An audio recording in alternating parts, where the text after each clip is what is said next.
Amin.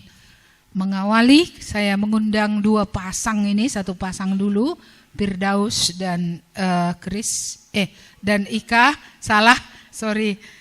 dan Ika untuk berbagi selama mereka menikah apa hal-hal yang apa namanya ya, yang menguntungkan atau yang baik lah yang mereka alami, dan apa kira-kira hal-hal yang mengecewakan dan bagaimana mereka menghadapinya selama ini.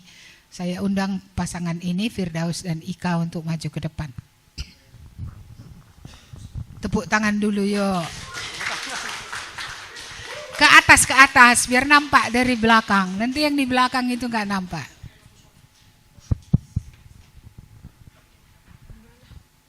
Apa tadi Bu pertanyaannya? Apa yang baik dalam pernikahan kalian, apa yang menguntungkan dan apa yang mengecewakan, dan bagaimana menghadapi yang mengecewakan itu? Mengecewakan ya. Yang baik dulu lah. Yang baik. Yang menguntungkan dulu lah. Ya, yang menguntungkan gitu ya. Yang menguntungkan di dalam pernikahan yang saya nggak tahu ya apakah ini menguntungkan bagi istri saya. Kamu dulu lah. Ya. No, gini Bu, ya. Yang menguntungkan bagi saya adalah mungkin akan terdengar berlebihan. Saya punya objek untuk saya mempunyai tempat untuk menunjukkan segala rasa sayang seperti itu. Jadi istri saya ini, dan itu menyenangkan bagi saya. Ketika saya punya tempat untuk mencurahkan segala rasa sayang, rasa senang, rasa rasa kasih lah gitu. Ketika saya menunjukkan dan istri saya senang, dan itu juga membuat saya senang seperti itu. Dan itu dulu saya tidak terfikir itu membuat saya senang sebelum menikah ya, gitu ya. Tetapi ketika saya melakukan itu, menunjukkan sama dia, dan terkadang istri pun merasa ya gitulah gitu ya. Dan itu nanti kami bilang itu. Dan itu membuat saya senang seperti itu. Ya kalau ya ada teman berbagi, ada teman tukar pikiran, sefrekuensi, ya itu mungkin bagian-bagian kecilnya. Tetapi ketika saya memiliki istri, saya memiliki tempat untuk mencurahkan segala rasa sayang saya, dan itu menyenangkan bagi istri saya dan menyenangkan juga bagi saya, seperti itu. Yang tadi apa lagi? Yang kecewa sih enggak ya, cuman cuman gini ya, setelah menikah saya menyadari gerak saya sudah terbatas, itu saja gitu ya. Jadi kalau misalnya mau ngumpul sama teman, main bulu tangkis, main futsal, apa segala macam nggak bisa lagi. Dan saya pernah berdebat sama istri saya mengenai itu. Kenapa kok nggak bisa begini? Istri saya bilang, bapak dulu kayaknya nggak kayak gitu katanya. Dia nggak punya hobi, nggak punya hobi. Ya saya juga adu mekanik kan. Bapakku dulu hobinya ada dan mama membiarkan gitu. Bapak dulu hobinya mancing, berburu dan segala macam. Lalu mama bukan karena hobi, ya hobinya di rumah gitu kan. Karena bagi istri saya ya suami itu di rumah gitu, pulang kantor di rumah gitu. Dan saya bilang sama istri saya, biasakanlah diri dengan suami yang memiliki hobi di luar rumah seperti itu. Dulu itu ya berdebat lah gitu kan. Ya akhirnya boleh juga kadang-kadang ya gitu. Itu sih, tapi yang lainnya sih yang mengecewakan apa tidak ada sih, tidak ada. Tidak ada. Janganlah dipaksakan ada. Itu aja. Ini tentang mereka ya, pengalaman mereka. Baik, silakan. Ya, kalau dari saya yang menguntungkan atau yang menyenangkan setelah menikah, kalau dulu saat teduh tuh sendiri, gitu kan. Jadi waktu berteman dulu pun kami berbagi firman Tuhan tuh cuman lewat chat, gitu kan, lewat BBM dulu gitu. Jadi saat teduhku aku bagikan sama dia, abang pun dibagikannya sama aku seperti itu. Jadi Waktu setelah menikah, ya hal pertama yang baru yang menyenangkan itu memang ada kawan untuk bisa saat teduh bersama gitu. Jadi masih kuingat hari ini saat teduh kami yang pertama dulu waktu di Carolina dari Kejadian pasal 1 gitu kan. Jadi dia memimpin saat teduh itu gitu kan. Jadi inilah yang dari sejak awal menikah sampai hari ini hal yang memang menyenangkan gitu. Bisa lama bercerita, berbagi firman Tuhan gitu kan. Ya kalau libur itu yang paling menyenangkan karena waktu libur itu kami nggak keburu-buru gitu. Kadang biasa 20 ke 30 menit saat teduhnya, kalau libur bisa lebih lama gitu. Itu satu ya. Jadi yang kedua, saya kan orangnya gampang pemikir lah gitu. Jadi setelah menikah memang kalau menghadapi orang-orang di tempat pekerjaan itu yang kadang membuat kesal seperti itu ya, kadang ya nggak seperti yang di hati seperti itu ya. Jadi ada teman untuk bercerita dan bertukar pikiran gitu. Jadi bagaimana pengalaman suamiku inilah gitu menghadapi orang itu menolongku juga gitu. Jadi aku punya pemikiran yang artinya lebih terbuka gitu, lebih ya nggak sempit lah seperti itu ya. Lalu memang yang ketiga setelah mulai melayani gitu kan, jadi ada kawan untuk diskusi gitu, ada kawan untuk bertukar pikiran, ada kawan untuk ya ini gimana, seperti ini gimana gitu ya. Jadi ya itu menyenangkan gitu ya, itu menyenangkan gitu. Jadi aku rasa itulah Bu. Yang mengecewakan nggak ada juga.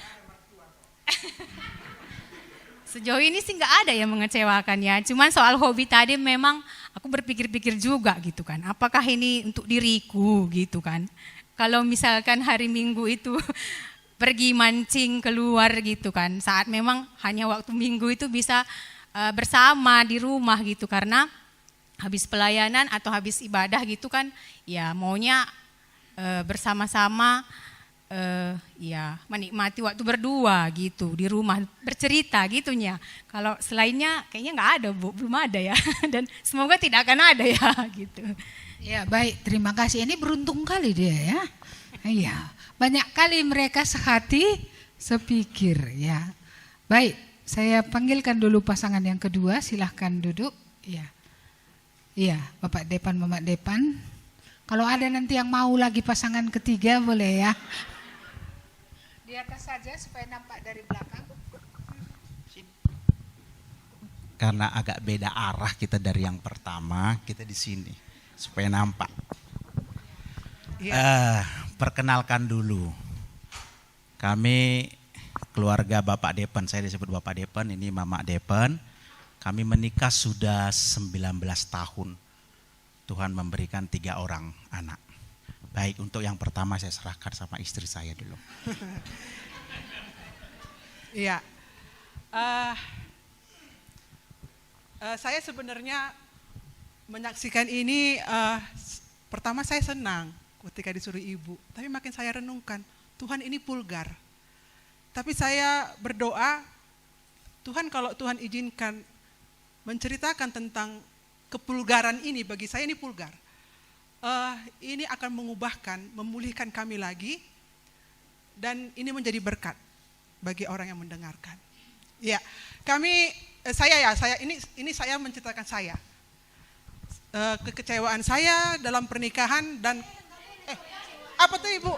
Oh yang baik, enggak masalahnya. Oh, ada Bu. Maksudnya Bu, maksudnya biar happy ending. Happy ending gitu. Karena iya, yang mau saya ceritakan intinya gini, bagaimana Tuhan membuat itu menjadi indah, membuat itu menjadi benar. Boleh Bu? Oke, terima kasih. Oke, iya karena saya sudah menggumulkan itu dari kekecewaan ya Bu ya. Ya, saya dari usia remaja, firman Tuhan katakan, hendaklah kamu menjadi pasangan yang seimbang. Saya berdoa dari usia remaja, saya minta usia 25 saya sudah menikah. Saya sempat berhenti 6 bulan, sekitar 6 bulan, kayaknya udahlah gitu, karena 25 sudah lewat. Tapi Tuhan jawab, saya berdoa lagi. Saya berdoa lagi waktu itu saya teduh dari Keluaran kalau nggak salah tentang bagaimana ketika bangsa Israel berperang, tangan Musa itu kalau nggak terangkat, dia akan kalah. Jadi dia ketika kebas ada yang menopang gitu. Jadi waktu itu kan saya merantau ya. Tuhan, saya butuh teman. Saya butuh teman yang seimbang supaya nanti ketika kami masuk rumah nikah, kami sama-sama maju dalam iman. Itulah kerinduan saya, walaupun ada persekutuan saya di perantauan gitu ya. Ketika Tuhan jawab di usia 27 tahun saya menikah, ya pasti senang lah. Tuhan kasih pasangan seimbang gitu ya. Tuhan menjawab doa saya. Ya ketika masuk rumah nikah senang memang. Senang artinya seperti apa yang saya pikirkan bagaimana masuk rumah nikah itu orang-orang yang sama-sama percaya. Ibadah keluarga itu jalan. Berdoa bersama itu jalan. Bahkan mendoakan anak. Kami 6 bulan baru Tuhan kasih anak setelah pernikahan. Itu pun Tuhan sampai menelpon, entah ibu ingat, sampai ibu Guna, ibu Teti Bu dukung kami dalam doa. Kami bergumul tentang anak. Di usia 6 bulan kemudian pernikahan kami diberi Tuhan anak. Saya senang. Itu kebaikannya ya, saya senang. Masuk tahun kedua pernikahan, mulailah terjadi badai. Badai pernikahan. Bagi saya, kok begini ya? Kok begini pasangan saya yang sudah bertobat? Lalu sampailah pada titik memang Tuhan menggoncangkan kami.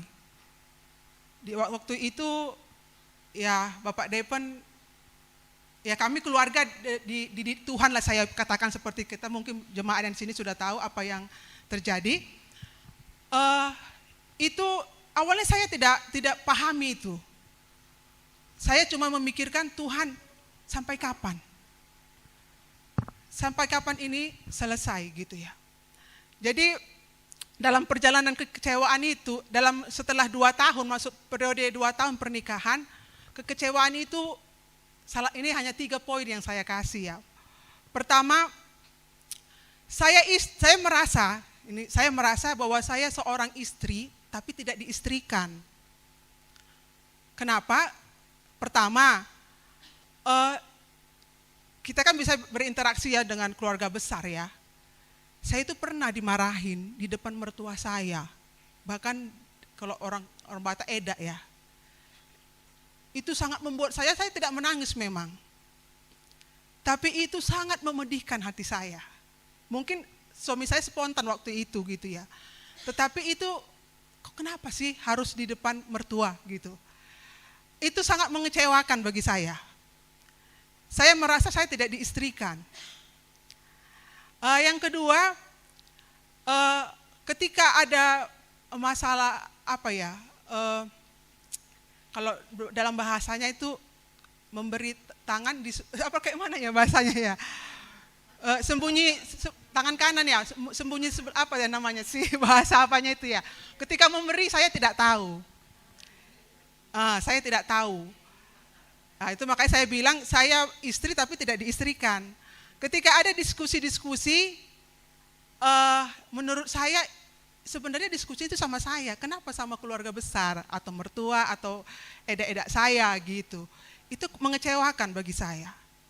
Terus saya melihat suami saya itu lebih dominan terhadap keluarganya. Jadi ini 3 poin. Itulah 3 poin. Itulah di tengah pernikahan kami yang menurut saya itu mengecewakan bagi saya. Sampai tiba akhirnya ya itulah tadi, Tuhan mendidik. Saya melihat bukan hanya suami saya yang diajari, tetapi Tuhan mengubahkan saya juga. Ya, jadi banyak yang Tuhan kebaikan yang malah justru setelah itu, kalau yang saya ceritakan sebelumnya kan kebaikannya kan seperti apa yang saya maunya yang terjadi. Seperti apa saya bayangkan sama-sama orang yang bertobat ini seperti ininya gitu. Tapi kenyataannya enggak seperti itu. Tetapi yang saya setelah didikan ini yang Tuhan ajari saya bahwasannya besi menajamkan besi itu digenapi dalam hidup saya. Dulu waktu saya single sebagai orang yang sudah percaya, saya menganggap saya cukup baik. Artinya gini, sudahlah ini, seperti inilah memang hidup orang bertobat. Tetapi ketika masuk rumah nikah, dalamnya hati, jahatnya hati ini siapa yang tahu kedalamannya? Hanya Tuhan. Tetapi disitulah Tuhan membukakan siapa saya. Iya, siapa saya? Ketika menikah, ketika belum menikah kan single kan enak. Sama teman kan kesannya kita bisa ramah, kita bisa mengampuni orang salah, oh, udahlah gitu ya. Tetapi kalau dengan pasangan, dengan kekecewaan yang sudah dia buat sama saya, bagaimana? Ya, Tuhan mengajari saya bagaimana mengasihi pasangan saya lagi gitu ya.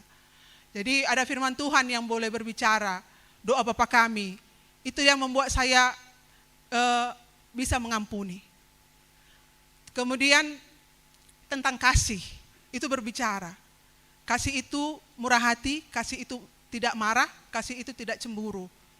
Jadi itu juga berbicara. Kemudian saya itu orangnya penuntut. Saya suka mengukur pasangan saya. Saya mengharapkan saya dikasihi. Firman Tuhan itu pengetahuan ternyata dalam hidup saya. Firman Tuhan itu enggak hidup, tapi saya merasa firman Tuhan itu hidup dalam saya. Ya, saya menuntut, walaupun waktu setelah pemulihan ini, saya masih menuntut, di hati saya ada menuntut. Suami saya kok belum mengasihi saya merasa saya belum dikasihi. Seperti apa yang Tuhan firmankan, hai suami kasihilah istrimu, seperti Kristus mengasihi jemaat. Saya belum merasa suami saya sudah berkorban untuk saya. Tapi Tuhan ajari, seperti perempuan-perempuan kudus di masa lalu, mereka menaruh pengharapannya kepada Tuhan. Sebagaimana saya bersusah payah, artinya bergumul untuk tunduk pada suami saya, seperti itulah saya melihat suami saya pun ingin hidup seperti yang Tuhan firmankan. Jadi apa bagian saya? Saya meminta sama Tuhan, Tuhan berilah kasih itu, supaya aku bisa merasakan bagaimana dikasihi suami. Dan ketika pun Tuhan belum sampai seperti apa yang Tuhan mau, aku sudah puas dengan kasih Tuhan. Aku tetap bersyukur. Jadi yang saya rasakan kebaikan sekarang itu bagaimana Tuhan ajari, Tuhan bukakan segala pengertian yang dangkal, segala hal-hal yang dahulu saya senteri aja, saya tuntut suami saya, tetapi bagaimana Tuhan membongkar hati saya yang jahat lebih dalam lagi. Itulah yang kebaikan yang Tuhan kerjakan dalam hidup saya dalam pernikahan. Terima kasih. Ada cukup kayak? Belum? Baik, sebenarnya masih 10% pun nggak sampai. Ketika semalam kami malam-malam bersama, Pak aku ceritakan ini, siap Pak ini bongkar semua aku bilang. Rupanya masih nggak sampai 10%. Nanti kalau kita PA-PA, seteduh, tanya iya aja ya. Oke, baik. Kalau udah kayak gini berarti kebalikannya saya apa? Kekecewaan. Istri kurang tunduk. Bukan tidak tunduk, kurang. Jadi kekecewaan, komunikasi terhambat. Berbicara, perang terjadi. Padahal mau perdamaian, terjadi perang lagi. Ya, mau bicara lagi, perang lagi, tambah besar. Nah, itu kecewa. Ya kita kan tertekan. Karena kecewa gini kan menyebabkan tertekan. Ya, kadang-kadang memang laki-laki ini kan orang logika dan berpikir. Segala sesuatu dia punya perencanaan. Siap ini nanti gini, mungkin gitu ya. Supaya istrinya sama, ngikut. Rupanya gak ngikut, rusaklah semua. Nah, itu pun kecewa. Jadi kekecewaannya apa?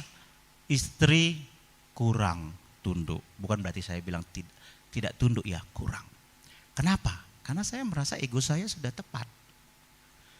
Saya merasa apa yang saya pikirkan sudah tepat. Jadi kalau kayak gitu, timbullah konflik. Konflik terjadi. Di situ Tuhan ingatkan. Saya ketika berkonflik, satu hal cuma saya ingat. Kasihi istrimu seperti Kristus mengasihi jemaat. Itu dalam. Ketika Tuhan Yesus kan melihat orang kan bandel semua itu ya, yang dikasih makan, yang dikasih apa itu, yang mungkin yang berkata salibkan dia semua lah ya. Dia kan tetap bisa mengasihi. Saya belum apa-apalah, nggak ada pun diludahi istri, nggak ada pun diapain. Paling cuman nggak ditirgi atau dicuekin. Hebat sekali saya ini.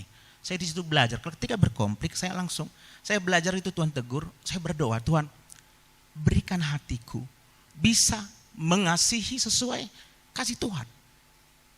Itu doa. Kenapa? Karena cuman itu obat. Obat dari sebuah konflik hanya pengampunan. Bukan dia berbuat baik samaku. Seperti Kristus ya. Apa obat dosa saya? Ya karena Yesus mau mati mengampuni saya. Jadi itulah yang untungnya. Untungnya tadi sama ya. Itulah yang membuat pembelajaran hari demi hari. Kalau dulu kami berkonflik, mungkin seminggu nggak cakapan. Lama-lama makin berkurang 3 hari. Lama-lama 1 hari. Sekarang konflik plak-pluk. Saya begitu kami peluk-pelukan lagi aja, udahlah. Apalagi 19 tahun. Cuman padang gurunnya, wow, luar biasa.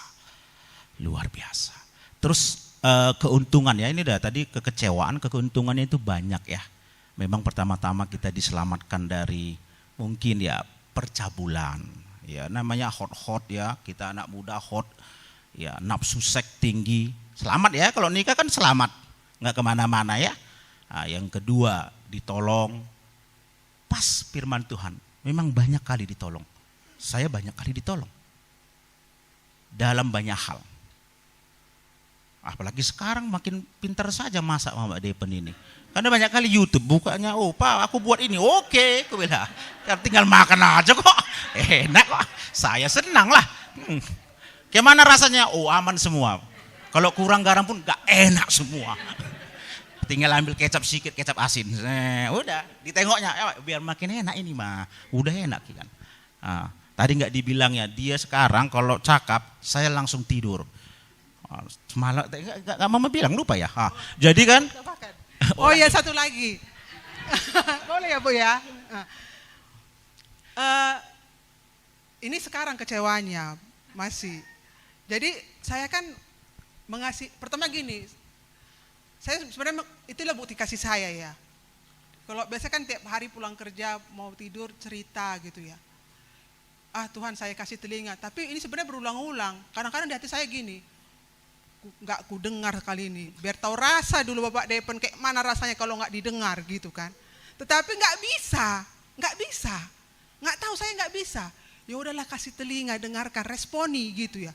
Tapi gitu kalau juga mau cerita, udah iya aku di situ sedih kali ku rasa memang. Kan sudah tidur kan gitu ya. Aku begiliran aku cerita udah tidur. Macam kayak lagu nyanyian aja aku bikin tidur supaya bisa bikin tidur gitu. Itu kadang memang mungkin kalau bagi Bapak Depen itu hal yang sepele ya. Tapi saya sebagai istri saya sedih gitu. Jadi sama siapa lagi cerita gitu kalau nggak sama suami gitu. Tapi enak kali rasanya kalau saya cerita kayak dongeng. Terima kasih. Iya, jadi saya jawablah. Kau kan istriku diberi Tuhan.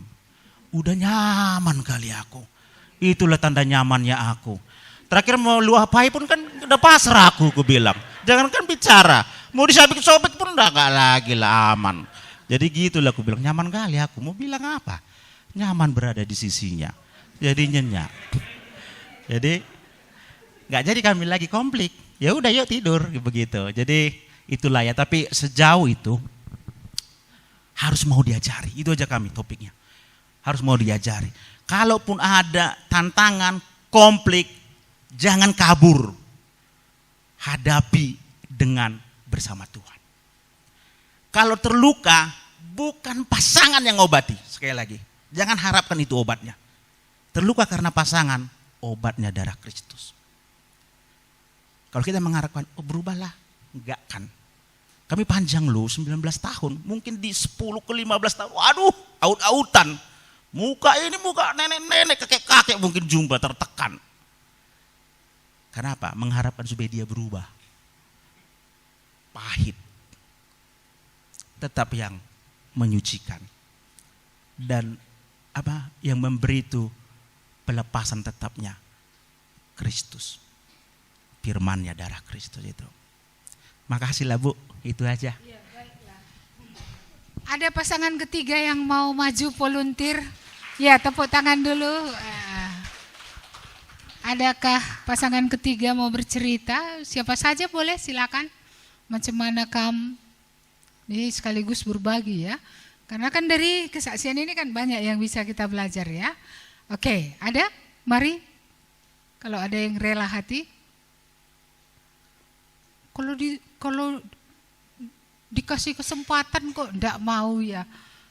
Adakah yang mau cerita apa baiknya pernikahan ini dan apa yang pernah dialami yang mengecewakan? Ya karena enggak mungkin kan semua baik. Tapi keluarga Daus tadi agak semua baik ya. Iya, kecuali satu hal. Iya, kecuali satu hal tadi Pak Firdaus tidak menginginkan dibatasi. Iya. Kalau dia maunya hobinya jangan dibatasi gitu ya kan. Iya. Kurasa ginilah, sekali-sekali di rumah, sekali-sekali mancing ikan bersama lah. Ya kan? Yang penting idenya tadi di situ kan supaya memupuk kebersamaan, ya kan? Romantisme. Kebersamaan. Saya rasa itu bukan sekedar romantisme ya, tapi itu untuk membangun kebersamaan. Saya rasa bagus kalau suami istri itu ada aktivitas yang bersama-sama. Kalau kerjanya kan udah nggak bersama-sama, satu di kantor, satu di tempat yang lain lagi gitu ya kan. Jadi bagus juga kalau ada kegiatan bersama, dan kalau udah ada keluarga bersama anak aja sekalian. Sekalian. Makanya kalau mau berenang bersama ya nggak masalah. Ya kan? Ya, karena nggak ada uang ya nggak apa-apa lah, makan mie lah bersama yang nggak mahal-mahal amat. Kalau ke restoran hitungannya berapa nolnya kan? Iya. Baik, ada lagi satu pasang lagi yang mau volunteer, mau bercerita. Siapa saja? Yang menikah ini ada 17 atau 18 pasangan yang lengkap ini. Iya, mari, adakah? Iya, yang sendiri nggak usah dulu ya, sekali ini termennya ya. Lain kali, iya, oke. Ada? Kai untung lah kamu berjabue ya. Gak ada lagi. Habiskah? Oh itu Yanti, ya. Mari sama Bapak Abi. Iya. Wah, sampai gini-gini ya. Berharap tidak semua mengecewakan ya.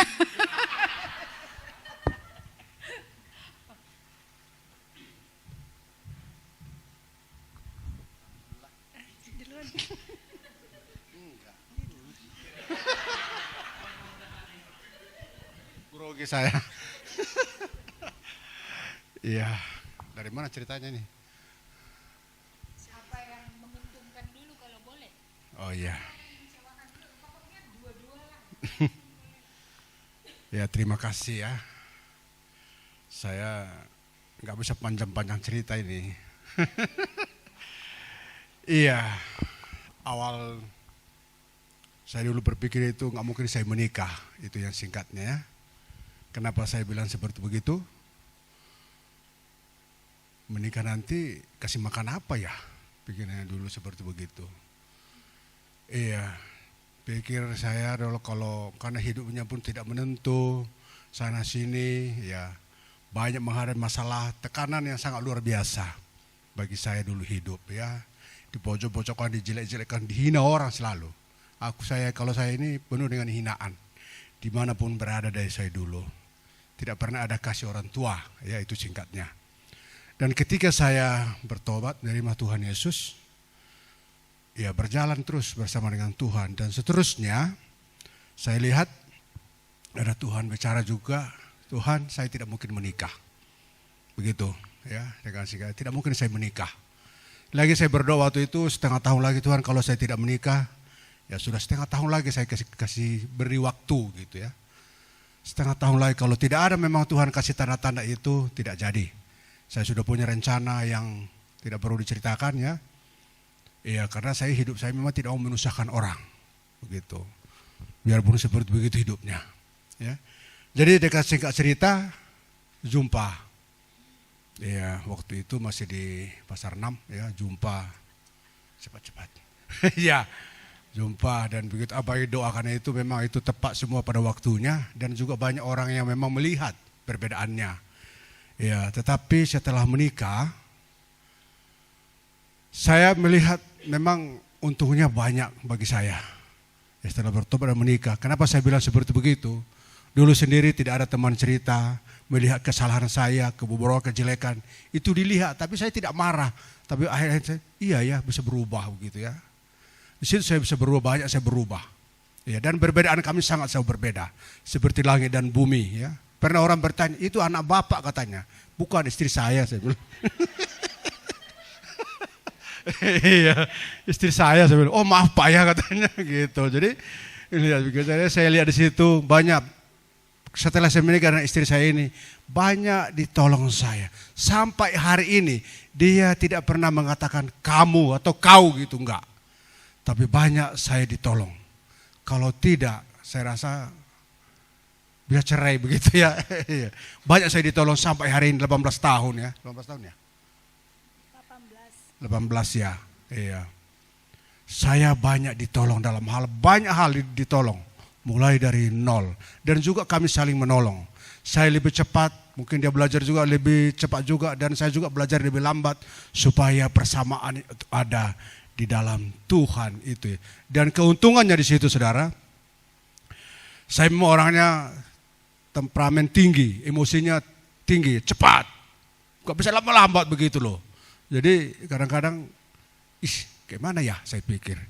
Gitu saya lihat, maka perjalanan dengan waktu, saya lihat di situ memang saya mulai menikah, banyak istri saya ini menolong saya untuk maju dan bangkit begitu.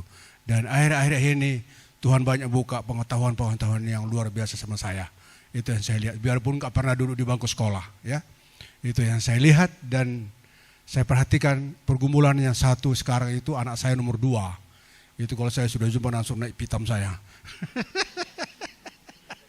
Iya, itu lagi pergumulanku sampai hari ini. Dan sekarang ini. Iya, jadi mungkin tetap ada pergumulan. Tetap ada. Itu yang saya lihat dari istri saya. Seperti tadi, kalau udah capek saya bicara terus, kadang terus. Ya udahlah katanya. Begitu sama rupanya laki-laki ini kadang-kadang begitu. Perempuannya lagi curhat, cerita begitu. Kita udah tidur. Begitu, sama begitu ya. Jadi ya inilah yang bisa saya, keberuntungan yang saya beroleh dari situ. Setelah menikah memang jauh lebih baik. Situ saya lihat ada Tuhan di tengah-tengah dan di dalam keluarga itu. Itu yang saya lihat ya. Kekecewaannya ya kadang-kadang banyak. Waktu tahun pertama itu memang banyak pergumulan saya memang untuk tahun pertama. Tahulah istri saya kan. Aduh, pulang ke rumah harus ngepel rumah dulu baru bisa masuk aku. Turun dari mobil itu ngepel rumah, nyapu rumah dulu saya. Kepel dulu baru masuk. Karena sana sini ya. Memang gaya hidupnya kalau kita lihat di luar kan cantik kali begitu. Tapi rumahnya. Nah itu. Jadi nggak dilihat dari wajahnya ya. Tapi rumahnya seperti apa kan begitu. Itu kan dulu katanya. Sekarang udah banyak berubah. Iya. Iya, kalau penampilan kalau di luar itu mantap gitu ya. Tapi waduh saya pusing saya. Iya, turun dari mobil nyapu rumah ngepel dulu baru masuk. Capek gitu ya. Jadi itulah dulu, sekarang sudah banyak kali berubah. Itulah keseimbangan itu di dalam rumah nikah. Iya, jadi saya lihat sekali lagi saya katakan saya sangat bersyukur sama Tuhan. Banyak saya ditolong. Ya, kalau sempat bikin tidak sekolah, bodoh kau, hitam, jelek katanya, oh bahaya kami. Bisa langsung berpisah. Tapi tidak seperti begitu. Itu yang saya lihat dalam bagi saya. Jadi saya kadang-kadang waktu pacaran itu jarang telepon. Sekarang kalau di ladang belum sampai, kapan pulang katanya, belum sampai ladang aku. Masih di jalan. Kalau dulu nggak kayak gitu kalau masih pacaran. Iya. Belum sampai ladang, kapan pulang katanya? Belum sampai ladang kok minta pulang, saya bilang begitu. Ayo itulah, terima kasih. Kamu lagi lah. Iya, yang menyenangkan setelah menikah adalah ya saya dulu ya punya teman cerita. Dulu nggak punya karena memang saya orangnya penyendiri, tidak suka bergaul dulu.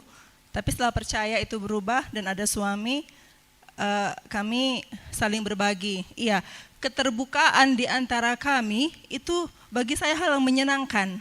Apapun bisa dipercakapkan, hal yang sensitif pun bisa dipercakapkan, kemarahan pun bisa dipercakapkan, apapun bisa dipercakapkan gitu. Jadi itu hal yang menyenangkan bagi saya. Jadi tidak ada yang ditutup-tutupi, tidak ada yang disembunyikan, terbuka, telanjang seperti itu, secara hati gitu. Jadi ini hal yang menyenangkan bagi saya. Iya. Yang kedua adalah, iya dia suka jalan-jalan, saya juga gitu, jadi sefrekuensi gitu kan. Iya, ayo ke sini, ayo kita misalnya gini, ada tugas, pekerjaannya jauh gitu, ayo kita melayani di sini jauh gitu, iya ayo gitu, sama gitu, enggak, udahlah kamu saja, jauh itu aku capek, enggak ada begitu. Sama pikirannya gitu, sama isi hatinya gitu. Ini hal yang menyenangkan bagi saya, sama pemikirannya gitu. Jadi kalau ada ide saya, sama gitu, untuk pekerjaan Tuhan sama gitu. Iya. Yang mengecewakan, marahnya ini, sampai hari ini, marahnya ini menjadi pergumulan bagi saya. Iya, kalau tahun lalu Pak Mudi bilang, terimalah kami apa adanya, katanya. Saya bergumul, Tuhan ini tabiat atau hal yang belum dikuduskan Tuhan gitu. Tapi waktu Bapak itu bilang, ada hal dalam hidup yang tidak bisa diubahkan, apakah salah satunya ini gitu. Marah, kalau ngomong belak-belakan gitu, kadang-kadang sakit juga hati ini kalau belak-belakan bicara suami ini gitu. Terus agak kasar gitu, mungkin karena mantan preman di jalanan gitu kan. Ini terbawa-bawa gitu. Tapi waktu Bapak itu bilang, ada bagian yang tidak bisa diubah, sama seperti topinya selalu tinggal di mana-mana, kos kakinya di mana-mana. Udah capek ibu itu selalu ngingatkan, tetap tinggal gitu. Apakah ini juga bagian yang tidak bisa diubah Tuhan gitu. Ya itu jadi pergumulan sampai hari ini gitu. Tapi itu bukan kekecewaan kali lah ya gitu. Iya. Terus satu lagi kekecewaannya itu suka mengambil keputusan sendiri. Nah, ada hal-hal yang dia tidak bicarakan dengan saya, dia buat sendiri gitu. Akhirnya memang susah sendiri dia dengan keputusannya itu gitu. Beli lemari, pikir sendiri. Saya nggak suka modelnya. Udah sampai di rumah lemarinya terpaksa diterima gitu. Beli sesuatu, pikir sendiri, nggak diskusi dulu. Buat ini sendiri. Dia pikir saya suka, ternyata saya nggak suka gitu. Seperti itu. Itu makanya aku bilang sama dia, aku ini istri apa sih gitu. Kok nggak, yang ini nggak dibicarakan gitu. Ya itulah hal-hal yang banyaklah kami belajar kepada Tuhan. Itu saja, Bu. Baik, terima kasih atas 3 pasang ini. Tepuk tangan dulu kita semua. Iya, mari kita kembali ke Kejadian pasal 2 itu lagi, kita ulang. Iya, Kejadian pasal 2 ayat yang ya, tadi sudah kita baca juga itu di sesi 1, ayat yang ke 24-25. Ya. Sebab itu seorang laki-laki akan meninggalkan ayahnya dan ibunya dan bersatu dengan istrinya, sehingga keduanya menjadi satu daging. Mereka keduanya telanjang, manusia dan istrinya itu, tetapi mereka tidak merasa malu. Tadi kita sudah lihat gambar segitiga itu ya. Bagaimana sisi meninggalkan, lalu sisi menjadi satu, dan sisi menjadi satu daging. Iya. Jadi ini dua pribadi, orang berdosa yang kemudian di tengah perjalanan hidup ini, ya mungkin sebelumnya atau sesudah menikah, sebelum menikah, kalau orang ini tadi sebelum menikah, kebetulan yang tiga maju ke depan ini tadi tiga-tiganya sudah mengenal Tuhan sebelum menikah.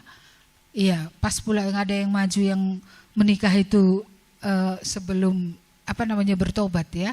Tapi nggak apa-apa, itu bisa menjadi contoh yang bisa kita lihat bagaimana mereka meninggalkan, iya, tidak bergantung, tidak ada dari kesaksian ini tadi satupun yang mereka berharap ya bahwa mereka masih akan terus bergantung kepada orang tua. Iya, mereka berharap kepada Tuhan bahwa Tuhanlah yang akan menolong keluarga mereka. Aspek menjadi satu ini tadi yang memang menjadi pergumulan banyak di tengah-tengah keluarga sekalipun sudah bertobat.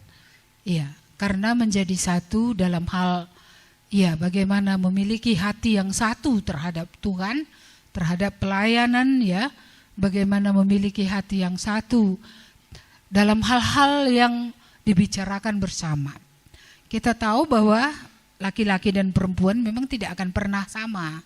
Laki-laki bentuk tubuhnya saja sudah beda dengan perempuan, dan Tuhan memang menciptakan laki-laki itu berbeda ya. Dia berpikir biasanya lebih sistematis seperti itu, perempuan biasanya lebih mendetail, laki-laki biasanya poin-poinnya, perempuan lebih detail-detailnya, sehingga kadang-kadang bagi laki-laki membosankan karena harus sekecil-kecilnya gitu. Tapi bagi perempuan kadang-kadang dia ingin tahu kejelasannya secara terperinci, dan ini sering menimbulkan perbedaan ini sering menimbulkan masalah. Tapi kalau kita mengerti bahwa pasangan kita siapa, itu akan menentukan. Maka perempuan harus mengerti pasangannya itu laki-laki. Dalam arti kata harus bergumul, laki-laki itu seperti apa sih Tuhan ciptakan gitu. Ya, supaya dengan demikian kita akan lebih banyak memahami dia. Ya, dan lebih mengerti ketika dia bertindak gitu, ketika dia mengatakan sesuatu. Dan laki-laki juga harus mengerti siapa yang dinikahinya itu bukan laki-laki, yang dinikahinya adalah perempuan. Perempuan itu siapa? Makhluk seperti apa dia? Diciptakan oleh Tuhan. Iya, kita tahu bahwa perempuan biasanya intuisinya ya, perasaannya itu biasanya lebih di atas. Iya, berbeda dengan laki-laki tadi yang semua diperhitungkan dengan logika. Iya, sehingga kali-kali di atas kertas sudah untung. Iya, tapi kan sesuatu bisa terjadi di tengah jalan puntung juga. Iya, dan perempuan selalu perasaannya ya, itu yang sering naik ke atas. Iya, jadi kita harus memahami bahwa dia perempuan, kaum yang lebih lemah. Iya, dia memang mau bercerita, maunya didengar, jangan tidur tadi ya. Banyak tadi yang tidur ketika istrinya yang bercerita ya. Iya, karena laki-laki panjang kali rasanya itu. Iya kan, dia ingin pendekkan saja, kesimpulannya apa gitu ya kan. Iya. Sementara perempuannya nggak bisa menyimpulkan saja, dia harus cerita dengan detail. Iya, ini ya. Jadi memang ada beda laki-laki dengan perempuan. Iya, tetapi di dalam Tuhanlah kita semua ditebus, supaya dalam keberadaan itu semua kita dikuduskan. Logika yang dikuduskan akan sungguh sangat baik. Ya, intuisi atau perasaan yang dikuduskan pun akan baik juga. Iya, dan kita bersama memang harus naik kelas. Kita harus menempatkan firman Tuhan di atas mi tadi. Masih ingat mi tadi? Apa itu mi? Di tengah semua yang aku gitu ya. Ini harus betul-betul ya dibawa kepada Kristus. Di pedoman ini, kertas sacara ini, di dalam ada sedikit tulisan, sedikit saja, tapi secara ini nanti silakan baca ayat-ayat yang disediakan, tapi saya hanya melihat poin-poinnya saja sebentar, supaya kita melihat sejauh mana keuntungan yang ada dalam pernikahan. Mari kita lihat sesi yang kedua. Ya, bagian kedua itu apa untungnya menikah. Ini beberapa ayat yang diambil dari Alkitab. Yang pertama tadi menemukan teman hidup ya, pendamping hidup. Jadi ada tadi teman untuk saling mengasihi, saling berbagi gitu ya. Iya, baik membagikan sukacita, baik membagi duka cita, baik tertawa, baik menangis. Jadi ada temannya, ada teman untuk berbicara gitu ya. Iya, karena manusia adalah manusia sosial, selain memerlukan Tuhan, kemana dia bisa cerita, curhat kepada Tuhan, tapi dia juga memerlukan manusia lain sebagai makhluk sosial untuk saling berhubungan. Iya, jadi ada pendamping, itu untungnya. Jadi dia bisa bersama-sama. Iya, baik bersama-sama dalam segala sesuatu. Tadi membangun kerohanian, ya, membangun pelayanan, ya, bersama-sama memikirkan masalah-masalah yang dihadapi, ya, bersama-sama menghadapi masalah anak. Kalau ada tadi anak seperti anak nomor 2, ya kan? Ini bisa bersama-sama. Jadi jangan abaikan bahwa saudara punya teman. Jangan jalan sendiri.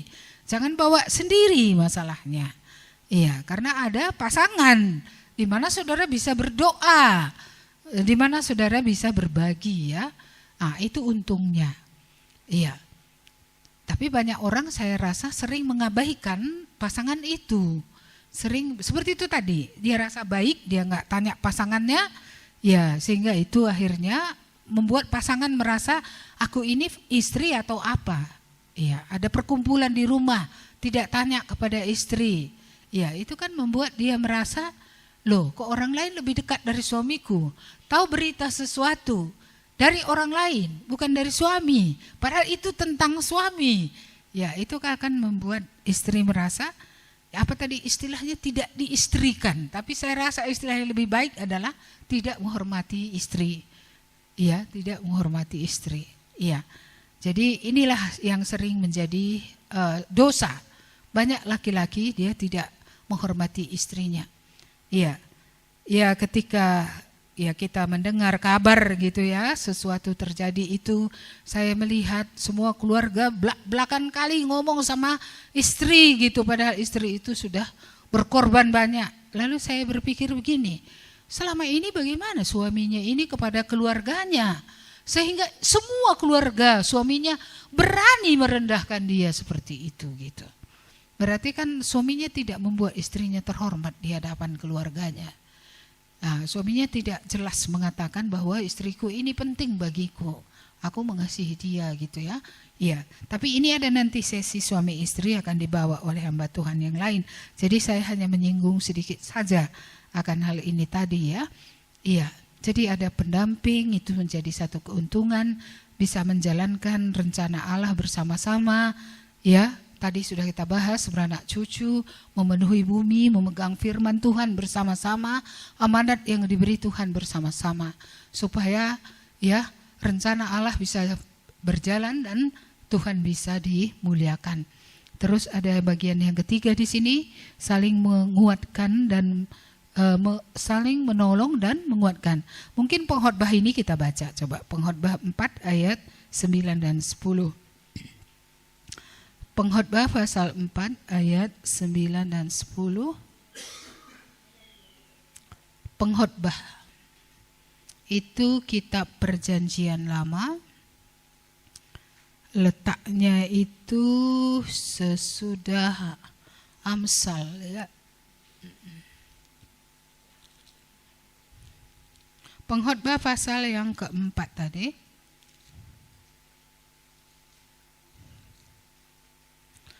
Iya, pengkhotbah pasal 4. Ini sudah sering kita dengar, mungkin entah ketika khotbah pernikahan atau khotbah di hari-hari biasa.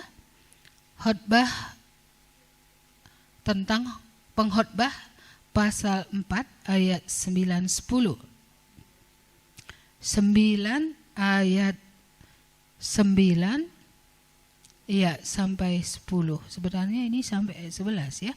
Baik, mari kita baca sampai 11. 1, 2, ya. Berdua lebih baik daripada seorang diri, karena mereka menerima upah yang baik dalam jerih payah mereka. Karena kalau mereka jatuh, yang seorang mengangkat temannya. Tetapi wahai orang yang jatuh, yang tidak mempunyai orang lain untuk mengangkatnya. Juga kalau orang tidur berdua, mereka menjadi panas. Tetapi bagaimana seorang saja dapat menjadi panas? Ayat 12. Dan bila mana seorang dapat dialahkan, 2 orang akan bertahan. Tali 3 lembar tak mudah diputuskan. Jadi ada keuntungan kalau bersama-sama tadi. Ya, dulu di perjalanan saya mengingat kisah Sadhu Sundar Singh yang melintasi pegunungan untuk bisa melayani ke daerah Tibet sana ya. Itu dulu kan daerah itu sangat dingin. Ya, lalu apa yang terjadi? Ya, ada orang yang jatuh gitu ya oleh karena salju, oleh karena dingin itu. Orang-orang yang lewat di belakangnya lewat saja gitu. Tapi Pak Sadhu Sundar Singh justru mengambil orang yang jatuh itu, lalu memikulnya di punggungnya. Ya, dan itu menyelamatkan mereka berdua karena ketika dia memikulnya maka ada panas. Ya. Dan orang-orang yang tadi berjalan lebih dahulu itu akhirnya nampak nanti di kejauhan sudah jauh, sudah jatuh, bahkan banyak yang mati gitu. Ya, jadi dengan merangkul, menolong orang itu tadi malah dia menjadi panas. Ya, itu kejadian ya perjalanan Injil yang dilakukan Sadhu Sundar Singh. Jadi kalau suami istri itu betul-betul sehati ya, sama-sama memiliki Tuhan Yesus, sama-sama mau diajari firman Tuhan, sama mau tunduk kepada apa yang Tuhan katakan, ya maka mereka akan bisa saling menolong. Ketika yang satu lemah, yang lain menguatkan. Ketika yang satu jatuh, yang lain akan ya menghiburkan, mengucapkan kata-kata yang mendorong untuk bisa membangkitkan kembali. Ya, saya rasa itu sangat bagus. Jadi saya selalu berharap memang ketika sendiri orang hidup memuliakan Tuhan, masakan ketika berdua tidak lebih lagi ya berguna untuk Tuhan gitu. Karena banyak orang sebelum dia menikah, dia maksimal loh untuk Tuhan gitu. Tapi setelah menikah, dia hanya berputar-putar sekitar keluarga. Dia berputar-putar di situ saja, tidak ada lagi apapun yang dia bisa buat untuk Tuhan. Saya tidak mengatakan pelayanan keluarga bisa diabaikan, tidak. Iya, tetapi tetap harus kita memikirkan ya, Tuhan memberi berkat keluarga ini juga supaya boleh berguna ya untuk artinya menjadi contoh keluarga, menjadi berkat bagi orang lain ya, dan juga bisa menjadi tempat di mana orang mendapatkan kasih, di mana orang mendapatkan dorongan seperti itu. Ya, jadi berhentilah berkata kasar ya, berhenti ketus gitu. Berhentilah berkelahi. Ya. Tapi ya, mari di dalam Tuhan tadi kita belum sempurna walaupun sudah bertobat, kita perlu dikuduskan terus. Kita tidak mengatakan bahwa yang jelek itu ya harus dipertahankan terus, ya enggak juga. Iya, kalau itu memang berdosa ya enggak usah dipertahankan. Tapi kalau itu bukan dosa, ya kalau itu enggak mengganggu, oke aja ya kan begitu ya. Iya, kita bisa terima itu apa adanya. Jadi kalau berdua harusnya lebih lagi ya, lebih lagi berguna untuk Tuhan. Baik, mari kita lihat selanjutnya. Ini tadi sudah dibahas 1 Korintus 7 ayat 2, menghindari percabulan lebih baik engkau menikah, kata Paulus. Iya, tapi Paulus sendiri adalah tidak menikah, tetapi dia selalu menggarisbawahi orang yang tidak menikah juga tidak boleh hidup dalam percabulan. Iya, jadi ada juga untungnya menikah dari segi ini, menjaga karena ada tadi pasangannya. Iya, tapi kita tahu seks juga harus seks yang baik ya. Iya, yang benar-benar akan mempererat tali kasih daripada suami istri itu. Iya. Jadi tidak ada di sana orang-orang yang merasa bahwa mereka menjadi korban seperti itu. Tapi bersama-sama ya sesuai dengan umur, sesuai dengan kapasitas yang ada gitu yang Tuhan berikan. Ya karena kita tahu bahwa di tengah keluarga tidak selamanya orang sehat 100%. Tapi ada juga orang-orang yang karena usia mengalami penurunan kualitas. Juga bisa jadi ini penurunan kualitas juga dalam hal hubungan suami istri. Tapi ini harusnya bisa diterima ya bersama-sama. Ya, jadi suami istri itu sendiri harus bersama-sama sepakat bagaimana bagi mereka yang memuliakan Tuhan, yang akan menyenangkan bagi mereka dalam tanda kutip batasan yang ada. Karena tidak selamanya tidak ada batasan. Karena ada kondisi-kondisi tertentu yang membawa orang harus seperti itu. Iya, jadi kita harus ingat kembali janji rumah nikah itu ya. Baik waktu senang, baik waktu susah, di waktu apa lagi? Sehat, termasuk sakit, baik waktu, cukup, baik waktu, iya, kurang atau pas-pasan. Iya, pas-pasan ya. Kalau kurang pun ada waktu-waktunya juga, barangkali ujian iman. Iya, di situ juga harus tetap saling menerima. Baik, mari kita lihat nomor 5, sarana bertumbuh dalam kasih dan kesabaran ya.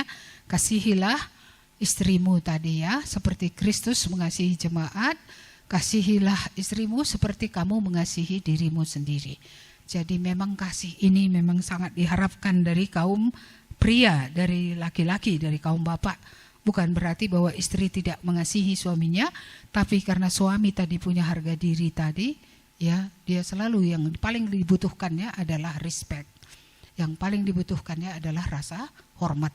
Ya, secara lebih mendetail ini nanti ada pada sesi berikutnya.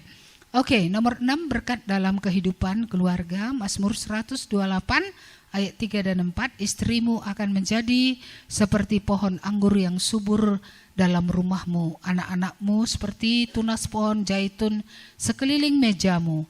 Sesungguhnya demikianlah akan diberkati orang laki-laki yang takut akan Tuhan. Jadi mendapat istri adalah mendapat yang baik ya. Iya, dan ada berkat khusus yang Tuhan berikan kepada keluarga. Nomor 7 adalah gambaran hubungan Kristus dan jemaat tadi ya. Bagaimana Kristus mengasihi jemaat, begitulah suami harus berkorban untuk istrinya. Supaya istrinya itu bukan manja, tapi istrinya itu menjadi orang yang dikuduskan. Istri yang manja, istri yang mengkek itu bukan orang percaya, itu tidak dikenan oleh Tuhan. Tapi istri yang mau belajar terus, bagaimana dia bisa benar di hadapan Tuhan, baik ketika suaminya belum benar atau sudah benar, ya dia tetap menjaga dirinya benar di hadapan Tuhan. Dan dia harus menaruh respek kepada suaminya karena Tuhan, bukan karena suami itu sudah seperti malaikat atau sudah sempurna seperti itu. Baik, mari kita lihat dari kutipan Alkitab ini sepintas saja. Kita akan melihat mengapa terjadi kekecewaan. Tadi sudah banyak bisa kita simpulkan. Di antaranya tadi kurang kasih dan kurang pengorbanan. Ada memang suami-suami yang tidak nampak kali kasihnya. Kasihnya itu hanya di tempat tidur. Padahal itu bukanlah kasih yang dibutuhkan oleh para istri. Istri itu lebih menginginkan sentuhan yang sehari-hari, yang pure gitu ya, daripada hubungan seks. Tetapi suami justru menunjukkan kasih lewat hubungan seks, bukan dengan sentuhan di bahu. Itu juga adalah perbedaan antara laki-laki dan perempuan. Ya, jadi kita harus mengerti apa yang dibutuhkan istri. Istri membutuhkan perhatian yang sehari-hari. Capek mama ya, seharian mengerjakan ini gitu ya kan. Itu lebih berarti daripada hubungan secara fisik itu. Saudara-saudara, itu baik dilakukan sebagai bagian dari kehidupan sehari-hari ya. Iya, dan kalau seperti itu tentu saudara tidak akan ditolak ketika saudara melangkah lebih jauh seperti itu. Banyak istri menolak untuk tidur bersama suami, oleh karena apa? Oleh karena hari-hari dia tidak melakukan itu terhadap istrinya, tidak melakukan yang baik, sentuhan, pujian seperti itu. Iya, jadi inilah yang harus diketahui juga tentang istri tadi. Karena istri ini tadi cara berpikirnya itu memang betul-betul cara berpikir yang seperti spiral yang berputar-putar itu. Jadi kalau ada sesuatu yang belum beres, ya nggak bisa mengerjakan yang lain. Berbeda dengan laki-laki yang pemikirannya seperti kotak ya. Jadi ya yang ini belum selesai tutup saja dulu, yang ini belum selesai tutup. Dia bisa lanjut saja, nggak ada masalah sama dia. Tapi perempuan tidak bisa begitu. Kalau perempuan itu belum selesai tadi apa yang menyangkut di pikirannya atau perasaannya, ya maka ini akan berlanjut. Yang lain kacau semua juga dibuatnya. Ya, jadi lebih baik dekati saja dia apa tadi Ma bilang. Ya, lalu kemudian ini perlu diselesaikan. Baik, iya jadi ini tadi kurangnya kasih ya. Nomor 2 kurangnya tadi komunikasi. Kita tidak punya waktu membaca ini semua, bisa saudara baca. Komunikasi tadi sangat perlu. Kita mendengar tadi kesaksian, apapun bisa dibicarakan. Tapi ada keluarga yang apapun gak bisa dibicarakan. Iya, semua hanya suami mengambil keputusan. Lalu apa gunanya? Ketika pacaran dulu ngomong kok semua segala hal dari A sampai Z. Iya, tapi kenapa ketika menikah gak bisa lagi ngomong? Iya, seharusnya itu dipertahankan ya, komunikasi yang baik itu tetap harus dipertahankan. Mereka dua tadi telanjang, manusia dan istrinya itu artinya bukan telanjang tanpa pakaian saja maksudnya, tapi di sini ada keterbukaan satu dengan yang lainnya. Ya, sehingga ya tidak ada rahasia di antara mereka. Ibarat uang tahu kemana flow-nya, ya, ibarat apapun itu saling mengetahui. Bukan berarti ketika tahu itu kontrol, bukan, itu bukan kontrol. Itu adalah rasa hormat oleh karena mereka tidak lagi dua tetapi satu. Jadi ada keterbukaan dalam segala sesuatu. Iya, saya rasa sangat jujur yang bersaksi tadi ya. Ini memang sering yang terjadi ketidaktransparan ini karena ada yang main di belakang tadi ya. Memberi kepada orang tua atau kepada siapa tanpa pasangannya tahu. Ya, ada yang ya istrinya nggak tahu, ada yang suaminya nggak tahu. Iya, tidak tahu. Ya, padahal kalau suami istri sudah menjadi satu, kalau ada ketidakterbukaan seperti itu kan ketidakjujuran juga namanya. Iya, jadi salahkah kalau saling tahu? Toh sama-sama tadi mau hidup untuk Tuhan gitu ya. Jadi kalau ada keluarga memang perlu ditopang, kalau memang ada tersedia, ya apa salahnya kalau juga ditopang kalau memang perlu gitu. Ya, tapi pertolongan itu tentu pertolongan yang tepat. Iya, kalau yang mau ditolong ini pun tangannya masih dua, kakinya masih dua, lalu harus terus ditolong, itu bagaimana juga? Ya, ini harus diapakan. Kalau orang tua kita misalnya tahan dari pihak istri atau pihak suami sudah memang betul-betul sakit gitu ya, sudah tua tidak bisa lagi. Ya itu kan memang jadi tanggung jawab. Jikalau bukan orang percaya yang mengasihi seisi rumahnya, siapa mengasihi seisi rumahnya, keluarganya, orang tuanya. Kalau orang tuanya itu sudah sama sekali tidak lagi menghasilkan apa-apa. Tapi orang tua juga kalau memang masih bisa kerja, kenapa enggak kerja? Kalau masih ada tangan bisa mengerjakan sesuatu, kaki masih bisa berjalan supaya bisa melakukan sesuatu, mengapa bergantung kepada anak? Itu juga enggak betul. Iya, jadi ini perlu komunikasi ya antara suami istri. Bagaimana supaya benar? Karena kalau enggak benar nanti ya Tuhan enggak memberkati loh. Seringkali penghalang berkat salah satu adalah karena ketransparanan, keterbukaan, kejujuran ini enggak ada. Iya, jadi kalau Tuhan melihat itu Tuhan tidak senang, nanti kan Tuhan tidak akan memberkati gitu loh. Ya, jadi perlu ada transparansi, komunikasi yang baik ya.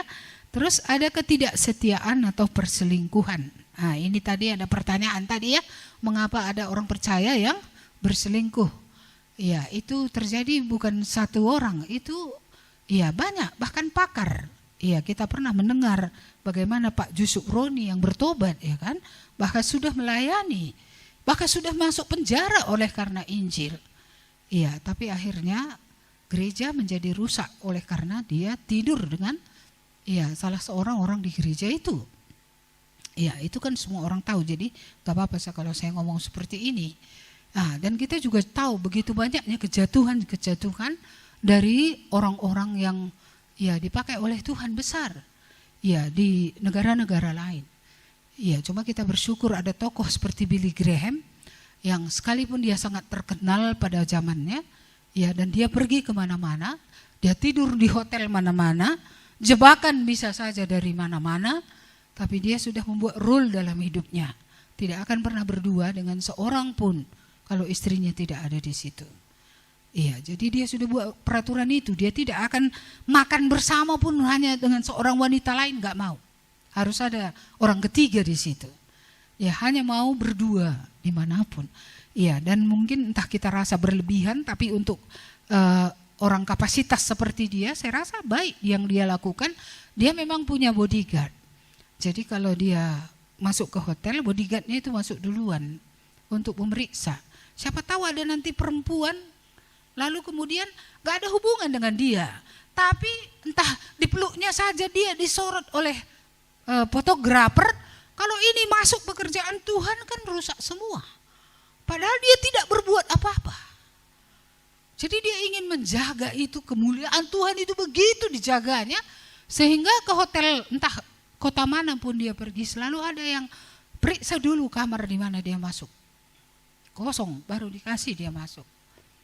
Apa tujuan dia? Bukan sok-sokan, bukan. Supaya, karena dia memberitakan Injil kepada bukan ribuan orang, kepada jutaan orang. Jadi kalau itu pun hanya gambar, image orang nanti tentang itu sudah kemana-mana.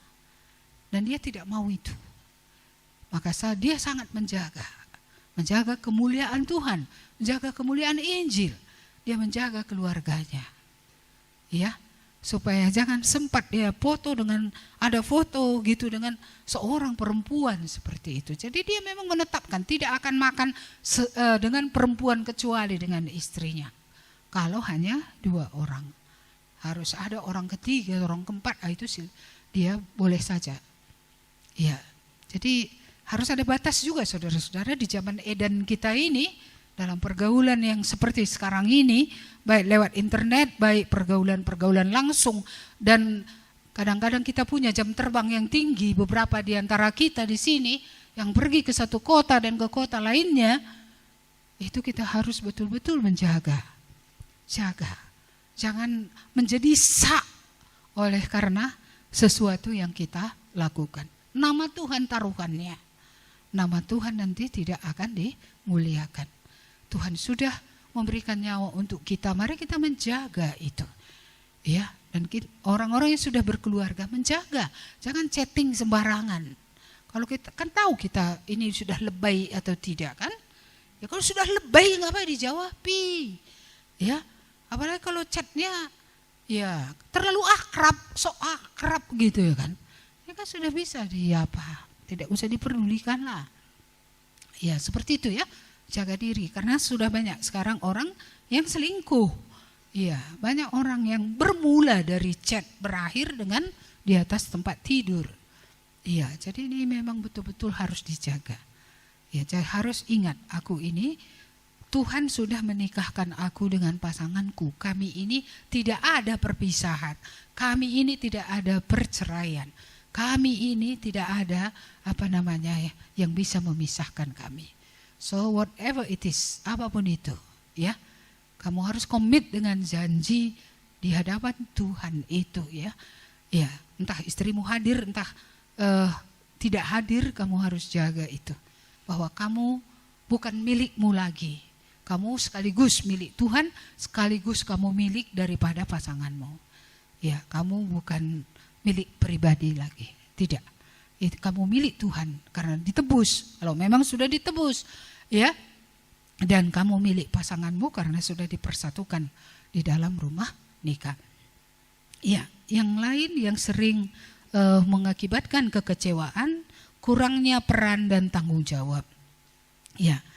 Tetapi jika ada seorang yang tidak memeliharakan sanak saudaranya, apalagi seisi rumahnya, orang itu murtad dan lebih buruk daripada orang yang tidak beriman.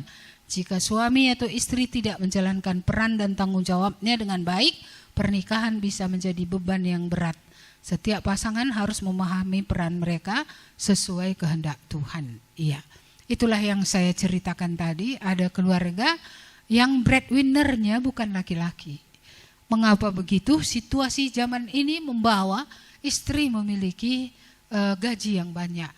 Jadi mereka sudah bertobat dua-dua, jadi mereka bersepakat, berdoa dan bersepakat.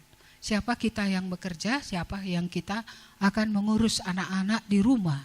Ya, lalu mereka putuskan karena gaji si istri ini lebih banyak, suami yang mengurus anak di rumah. Ya, kalau kita melihat sepertinya kayak nggak cocok gitu ya. Tapi itulah yang mereka lakukan berdasarkan keadaan yang ada pada waktu itu. Dan itu sangat menolong. Tapi puji Tuhan bahwa si istri ini tidak merendahkan suaminya, karena suaminya justru melakukan yang lebih banyak dengan mengerjakan sebuah pekerjaan yang dikerjakan di rumah dan juga mengurus anak-anak itu. Jadi mereka bisa menerima itu. Ya, ada juga kondisi seperti itu di tengah zaman ini di antara orang percaya. Iya. Tapi kita selalu lebih menginginkan laki-laki ya yang berkarya bekerja, lalu kemudian dia akan menghidupi istri akan mengurus rumah, mengurus anak-anak seperti itu. Ya, kembali lagi di dalam Kristus kita sudah ditebus semua. Ya, kalau hierarki ini memang akan membangun keluarga itu is okay. Tapi kalau memang begini tadi bisa membuat keluarga itu akan lebih memuliakan Tuhan, mereka juga tercukupkan. Dan anak-anak juga bisa semua diperhatikan, karena setelah pulang kerja si istrinya ikut merawat anak semua. Ya, mengerjakan pekerjaan yang bisa dilakukan oleh seorang ibu ketika dia pulang di rumah. Kalau ada working ya together gitu ya, bekerja bersama-sama, saya rasa itu jauh lebih baik. Ya, daripada mempertahankan lalu kemudian jadi kekurangan, nggak cukup makan. Nah, ini dia. Jadi ada pilihan-pilihan. Tapi kalau memang bisa tadi si laki-laki ya bekerja lebih banyak, istri ya kerja di rumah sambil merawat anak, is okay, itu bagus. Jadi baguslah dipikirkan bagaimana menata keluarga ini ya supaya boleh memuliakan Tuhan. Saya rasa yang terdalam adalah bagaimana bersama-sama memikirkan, bekerja sama memikirkan bagaimana supaya ini memuliakan Tuhan. Terus yang berikutnya, ada konflik yang tidak terselesaikan. Iya. Apabila kamu menjadi marah, janganlah kamu berbuat dosa. Nah, ini tadi ya. Nah, ketika tadi satu mau ngomong, yang lain marah. Iya, belum selesai marah lagi. Iya. Memang marah ini pun kalau nggak selesai susah. Iya. Nggak selesai itu susah sekali. Makanya Tuhan membuat batasan sampai matahari terbenam. Iya. Saya rasa itu juga berhubungan dengan waktu. Tapi itu juga berhubungan dengan jangan sempat iblis diberi kesempatan. Karena kalau iblis nanti masuk, maka apa yang akan terjadi? Iblis akan menggocoh. Lalu hal-hal masa lalu diungkit lagi. Dan semua yang lain akan dikait-kaitkan. Terakhir nanti semakin susah untuk mengampuni. Muncullah kepahitan. Gak selesai-selesai. Rantai ini harus diputuskan. Bapak Ibu yang dikasihi Tuhan, harus diputuskan ini. Rantai ini gak bisa terus menerus. Iya, ada marah karena benar tadi ya, melakukan yang benar seperti Yesus marah ketika bait Allah digunakan. Tapi kalau hobi marah, kurasa itu harus dibawa juga ke Tuhan. Iya, apalagi kalau marah itu seperti menunjukkan aku ini pemimpin loh gitu ya kan. Nah, itu juga kurasa gak benar. Saya di masa muda Tuhan bicara kepada saya pemarah sekali sebenarnya. Dan saya seorang yang perfeksionis, semua harus bagus. Semua harus teliti. Kalau gak teliti semua orang saya buat kena. Iya. Apapun bisa membuat saya marah. Jepit rambut tidak di tempat bisa membuat saya marah. Gelas di mana sembarangan bisa buat saya marah. Saya seperti harimau. Iya. Dan dulu saya rasa gini, gak apa-apa. Ya orang dia salah kok, wajar dimarahi. Aku pun kan gak gila. Wah, ini pembelaan kemarahan. Pembelaan terhadap tabiat marah. Iya, tapi akhirnya Tuhan ngomong, apa akibat marahmu itu? Siapa yang diselamatkan karena marahmu? Siapa makin kudus karena marahmu? Enggak ada. Siapa yang dapat berkat karena marahmu? Enggak ada. Ngapain kau marah? Kalau gitu ngapain kau marah? Hakimilah marahmu itu. Maka saya berpikir kemarahan saya akan diadili oleh Tuhan. Sebelum saya diadili di sana nanti enggak dapat upah. Lebih baik di bumi. Ya, kemarahan ini saya bawa kepada Tuhan. Diadili di sini lebih dulu. Ya kan? Dibawa kepada Tuhan. Ya, Tuhan menunjukkan bahwa memang marahku itu enggak pas.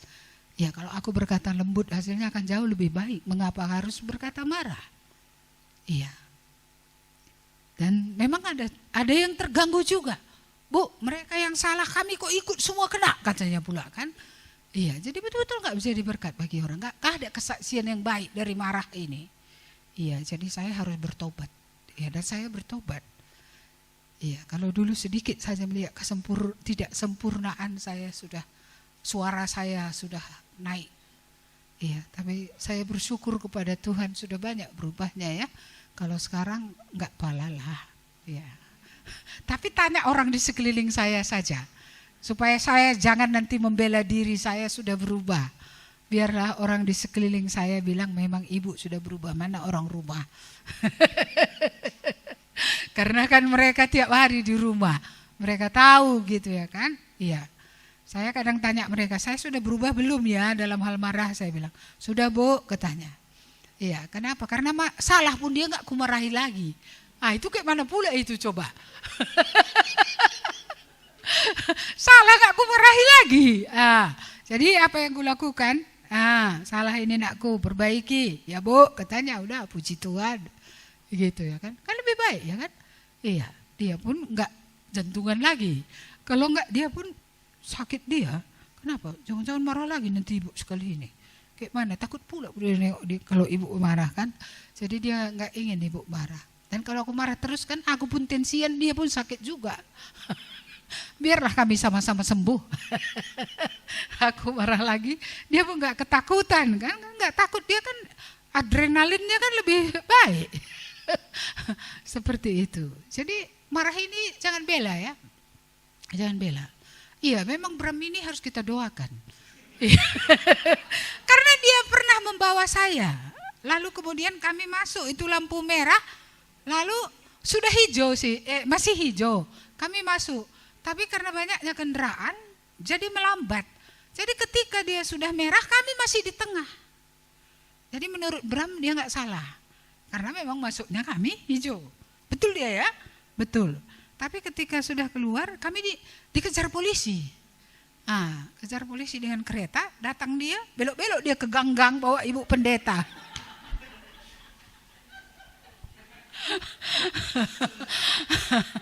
Iya, kalau ke gang-gang kita pakai mobil, orang pakai kereta ngejarnya kayak mana coba? Ah, kami kena terkejar lah. SIM, katanya lah. STNK atau SIM, pokoknya tanda pengenal. Bapak lari ke gang-gang, kemana Bapak bisa lompat, katanya. Syukur dia gak tahu saya pendeta kan.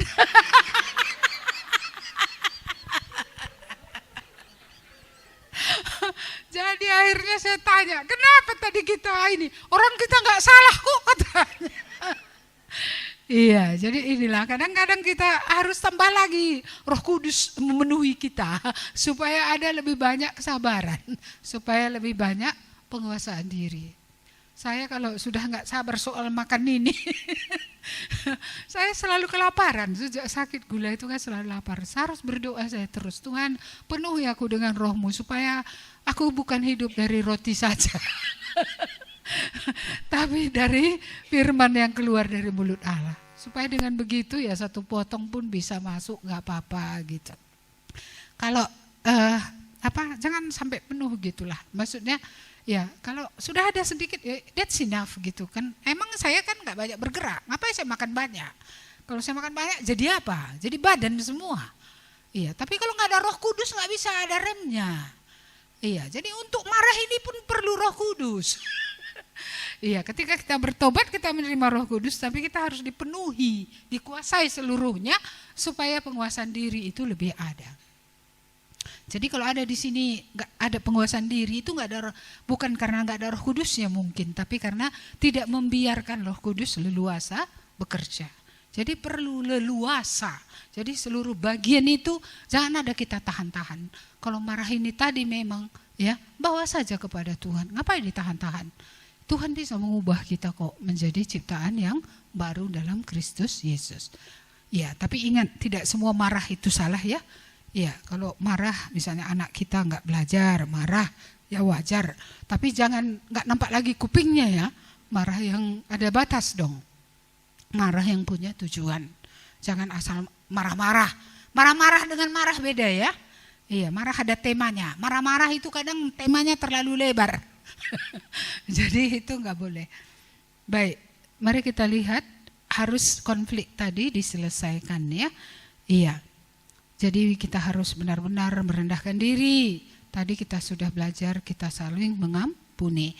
Berikutnya perbedaan nilai dan prioritas. Ya, ini sering membuat orang bermasalah. Tadi kita sudah bahas antara orang percaya tadi yang menikah itu ya. Jadi kalau ada satu rohnya roh Allah, satu rohnya roh bukan roh Allah. Ini sering menjadi masalah. Ya, saya mau menyembah Tuhan. Aku mau dengar musik katanya. Ya, ada musik TikTok yang enak katanya. Jadi dia nggak mau dengar firman Tuhan karena TikTok lebih menarik daripada firman Tuhan. Ini nilainya berbeda ini. Nilainya berbeda. Iya. Aku mau memberi diri untuk Tuhan. Ya dia nggak mau. Ngapain gereja aja terus katanya. Ngapain pelayanan saja terus. Habis waktu kita, uang kita lagi habis katanya. Semua habis katanya kan. Ini dia. Ini harus diwaspadai. Apakah rohnya memang berbeda? Karena berbeda nilainya pasti berbeda. Orientasinya kemana atau keinginannya itu apa. Iya. Di situ letak kuncinya ya. Iya, jadi ini harus kita perhatikan betul-betul. Iya, makanya tadi saya tekankan kita semua harus ditebus. Kita semua harus bertobat dari masa lalu kita pribadi, dari pernikahan yang salah dari awalnya. Kita harus ditebus. Ya, dari masa lalu itu. Iya, jadi ini saya rasa sangat penting. Di keluarga kita harus punya nilai yang sama. Makanya nggak bisa saat teduh itu istri saja, sama-sama lah belajar firman Tuhan. Anak-anak saja, orang tua tidak. Kenapa gitu? Nanti anak-anak punya nilai yang berbeda dengan kamu. Terakhir kamu nggak merasa ditinggalkan. Anak-anakku lain sama aku katanya. Gimana nggak lain? Mereka datang pada Tuhan, nilai-nilai hidupnya beda. Orang tuanya, ya Tuhan itu di mana perlu saja. Mana dia perlu, datang dia. Gak perlu dia, gak datang dia. Iya, dia hanya memerlukan Kristus untuk dunia inilah. Untuk apa yang dia butuhkan saja. Anak-anaknya sudah diajari. Ya, entah itu pun keadaan-keadaan yang buruk anakku harus tetap percaya pada Tuhan. Karena dia yang memberikan nyawa untukmu di kayu salib. Hidup ikut Tuhan Yesus enggak selamanya senang. Tapi menderita pun kita anakku, kamu harus tetap percaya pada Tuhan. Dia pegang itu. Iya, inilah yang sering membuat anak dengan orang tua pun enggak sepaham. Karena apa? Karena nilai-nilai yang kita pegang itu beda. Iya, kadang orang tua yang pegang firman Tuhan, kadang anak enggak. Karena anak pun kita, karena sayangnya sama anak, kita merdekakan saja dia. Nah, udah nak, kau tinggal saja di rumah, kami aja untuk berbakti hari ini. Kamu tidur aja, kami yang ibadah, keluarga. Itu kan, ini apa ini? Iya, saya memang agak sedih gitu kalau anak kita ada kerja sampai ke luar negeri sana gitu kan. Agak sedih saya. Mengapa sedih? Apakah imannya terpelihara di sana? Kalau terpelihara enggak punya masalah. Tapi berapa banyak anak nanti yang menghasilkan uang tapi kehilangan iman. Sama seperti Lot. Ya kalau dari segi uang banyak Lot dapat. Dari penjualan domba-domba yang gendut-gendut. Karena air tepi sungai Jordan itu menghasilkan rumput-rumput yang hijau. Tapi mari kita lihat pengaruh Lot terhadap istrinya dan terhadap anaknya. Tak ada sama sekali. Karena iman Lot pun sebenarnya walaupun dia sudah percaya kepada Tuhan, tapi apakah tidak mungkin pengharapannya juga bergeser? Bukan Tuhan segala-galanya, bukan Tuhan yang utama, tapi siapa yang utama? Duit. Bukankah itu yang terjadi? Jadi anak kita sekolahkan jauh-jauh. Oke, kalau imannya terpelihara saya salut, saya dukung. Tapi kalau enggak ada di sana di mana imannya bisa terpelihara, ya apa gunanya dia sampai di Vietnam dengan gaji tinggi atau kemana dengan gaji yang hebat tapi iman hilang. Atau iman itu enggak nampak lagi warnanya. Iya, bukan lagi iman hidup di mana orang itu betul-betul menunjukkan ya bagaimana dia percaya dan menyerahkan dirinya kepada Tuhan, mengikut Tuhan. Inilah memang masalah. Iya, karena kalau di Medan iman terpelihara, tapi mungkin tas sekolahnya nggak cocok pula dengan sekolah yang ada. Inilah pergumulan-pergumulan kita. Iya, dan inilah yang harus benar-benar kita perhatikan. Yang mana yang lebih bernilai. Karena nilai-nilai inilah nanti yang akan menjauhkan. Makanya dua-duanya, jangan hanya suami saja.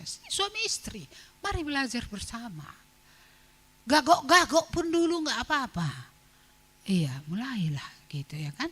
Anak-anak kita ini belum tahu kita nerangkannya dalam-dalam. Yang kita tahu saja.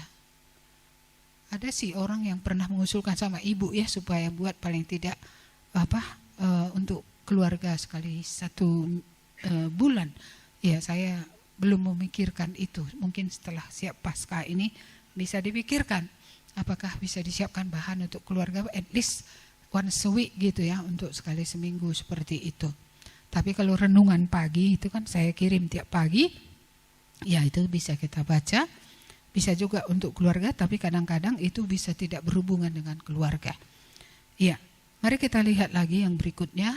Jadi kalau ada konflik tadi ya, itu jangan berlama-lama ya, harus diselesaikan. Terus perbedaan nilai tadi, ini sebabnya kita harus semua bertuhan, kita semua harus benar-benar ya menerima Tuhan, menerima firman menjadi pedoman dalam hidup kita. Terus ada di sini mengenai masalah ekonomi dan tekanan hidup, itu juga sering membuat kekecewaan. Coba kita lihat Filipi 4 ayat 19, ini ada ayatnya di bawah ini. Allahku akan memenuhi segala keperluanmu menurut kekayaan dan kemuliaannya dalam Kristus Yesus. Ya, kita ingat Matius 6 ayat 33, carilah dahulu kerajaan Allah dan kebenarannya dan semua itu akan ditambahkan kepadamu. Berarti adanya janji tentang pemeliharaan Tuhan. Jadi mungkin ada yang bertanya, kenapa kalau gitu ada orang lapar gitu ya. Orang percaya yang miskin. Iya, mungkin dia sedang di padang gurun, sedang mengalami perjalanan secara rohani dalam masa pembentukan. Iya. Tapi pada dasarnya Allah bukan Allah yang kikir. Allah adalah Allah yang pemurah, yang mau memberkati setiap orang yang datang kepadanya. Ya, mari kita mengakhiri dengan satu ayat, satu bagian perikop terakhir dari Mazmur 34 ayat 16 sampai 19. Mazmur pasal yang ke-34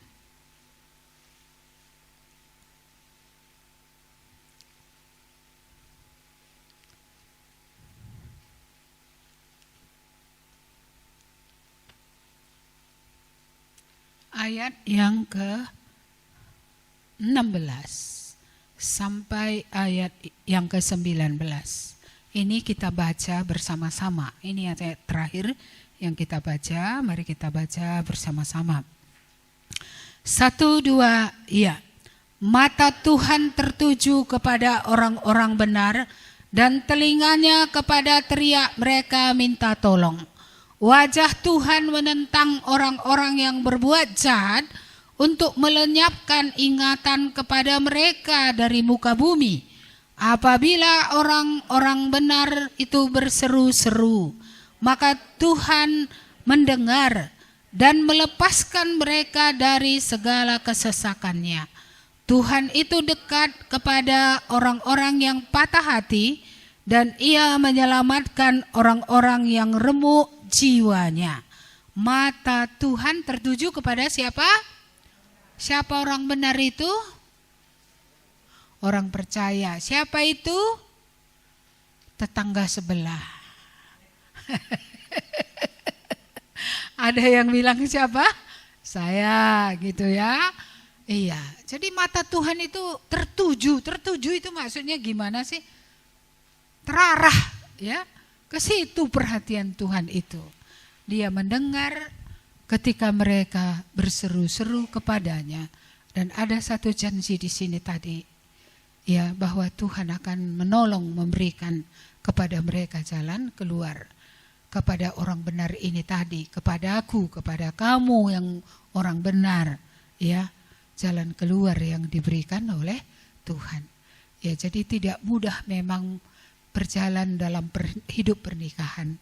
Karena dua pribadi yang disatukan oleh Tuhan, ada perbedaan-perbedaan, tapi mari kita melihat di mana letak persatuan-persatuan yang bisa ada, ya, sehingga dengan demikian kita bisa bertahan, bisa berjalan terus, bukan bertahan saja tapi berjalan maju, ya, menjadi lebih baik dan lebih baik. Apalagi tidak ada tadi perceraian. Ini adalah teman seumur hidup. Kamu mau seumur hidup atau kamu mau ditinggalkan di masa tua? Siapa tahu nanti kan di masa tua nggak sisa ada. Iya, kenapa? Karena dulu ketika berdua pun, iya, nggak ada kita melakukan yang benar kepada pasangan itu. Sehingga di masa tua akhirnya, ya, dia pergi ke sana, dia pergi ke sini. Dulu di Langkat itu ada kejadian yang benar-benar terjadi. Itu kan anak-anaknya sudah menikah semua, pergi keluar kota. Mereka tinggal suami istri. Tapi di masa mudanya si bapak ini memang suka-sukanya gitulah. Ya, tapi itu pun istrinya ini bertahan kok, nggak bercerai, tetap bersama-sama. Satu hari si istri bilang, aku maulah mengunjungi anak kita. Ya, kamu sajalah katanya. Pergilah dia, tinggallah si suami di rumah. Malam itu hujan, seperti malam hari ini, hujan. Tapi si bapak ini sudah tertidur. Rumah mereka bukan beton, rumah mereka rumah kayu dan bercampur dengan tepas-tepas begitulah. Lalu karena angin agak kencang dari batas antara dinding itu lampu terbalik, tumbang gitu, terbalik dia. Minyaknya masih ada, iya. Lalu cepatlah api ini menjalar. Karena rumah ini rumah kayu yang sudah puluhan tahun. Jadi sudah kropos. Iya. Iya, rumah papan ya yang sudah kropos. Terus kemudian, iya kan itu cepat kali apanya. Walaupun hujan kan di luar, di rumah kan enggak hujan. Cepat menjalarnya, lalu kemudian apa yang terjadi? Iya, setelah udah panas gitu, udah pengap lah, bapak ini terbangun. Tapi ketika dia mau lari keluar, tiang utama daripada rumahnya itu tumbang menimpa dia. Tidak ada yang menolong dia. Dia teriak, gak ada tetangga yang mendengar karena hujan. Iya, gak ada orang yang mendengar. Tapi akhirnya bapak ini mati. Pagi-pagi istrinya pulang, agak siangan istrinya pulang, gak seorang pun tahu dia mati. Ya, ketika istrinya pulang, akhirnya lihatnya rumahnya itu sudah terbakar. Lalu dia menemukan kayu tengkorak. Tahulah dia bahwa itu suaminya. Bisa pula lah kejadian kayak gitu, pikirku. Itu di Tanjung Langkat itu waktu saya masih di sana dulu ya. Jadi saya berpikir begini. Hidup ini begitu kali lah, cuman gitulah. Ya, jadi sungguh-sungguh sebenarnya pemberian Tuhan pernikahan itu harus benar-benar dilihat sebagai sesuatu yang berharga. Dan itu harus dijaga, itu harus dipelihara. Kadang-kadang kita tidak mampu memeliharanya kalau dengan kekuatan sendiri. Tidak sanggup menjaganya, tidak sanggup bertahan kalau jalan sendiri. Satu-satunya gak ada jalan lain, yaitu Tuhan. Hanya Tuhan yang bisa. Sama seperti hanya Dia yang bisa menebus kita dari dosa. Hanya Dia juga yang bisa membuat kita bertahan. Bahkan berjalan maju di tengah segala kesulitan yang namanya kesulitan rumah tangga. Entah itu kesulitan di antara pasangan itu sendiri tadi dalam adaptasi, dalam pengenalan satu dengan yang lainnya.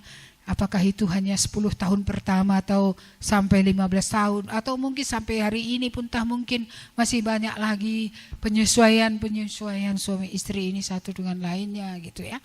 Belum lagi berhadapan dengan keluarga besar. Belum lagi berhadapan dengan anak-anak ya. Ini bukan hal yang mudah. Tapi hari ini mari kita memegang janji Tuhan ini. Karena Tuhan berkata tadi, mataku tertuju kepadamu, mataku tertuju kepada orang benar. Ketika mereka berteriak, aku mendengar. Berseru-seru, aku menjawab. Kita membutuhkan Tuhan, bukan pada hari pertobatan saja. Kita perlu Tuhan terus dalam seumur hidup kita. Agar kita bisa menang menghadapi apa tadi istilah mereka, badai pernikahan. Iya, bisa menang. Tidak mudah mengampuni orang yang bersalah. Apalagi kalau misalnya pasangan kita melakukan hal yang ya katakanlah perselingkuhan, pasangan kita menciptakan hutang sehingga kita pun ikut menderita gara-gara dia. Ini kan bukan sesuatu yang mudah. Bapak Ibu, kembalilah kepada Tuhan, bawa keluarga itu kembali kepada Tuhan supaya boleh ada damai sejahtera di tengah keluarga itu. Dan Tuhan bisa memulihkan sehingga keluarga itu akan berguna di masa yang akan datang. Baik, sampai di sini ada yang mau bertanya? Mari silahkan.